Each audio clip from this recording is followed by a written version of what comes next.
Donc, dans la majorité des cas, quels sont les profils types, qui se rendent dans ces communautés? Est-ce que à l'intérieur de ces communautés, il y a une typologie, on retrouve une typologie? Oui, alors ce qu'on peut voir, c'est que déjà, il y a différents degrés d'implication finalement des internautes, puisque être dans une communauté, il y a une notion d'engagement.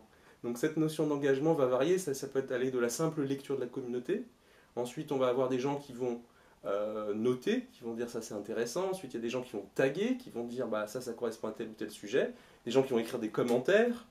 Et puis ça va aller jusqu'à animer la communauté ou modérer. Donc après, dans la typologie, donc vous avez déjà les gens qui écrivent et les gens qui n'écrivent pas.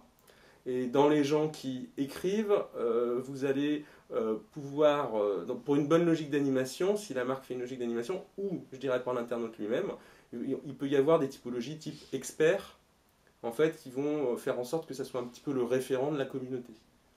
Et c'est vrai que du coup, par rapport à la marque, souvent, donc quand il y a je dirais des commentaires négatifs sur euh, la marque va avoir intérêt à communiquer avec ces experts-là pour que cette personne-là les présente à la communauté et qu'il fasse un rôle un peu finalement d'ambassadeur ou qui en tout cas qui va le présenter pour éviter les problèmes ou voir le lynchage dans certains cas.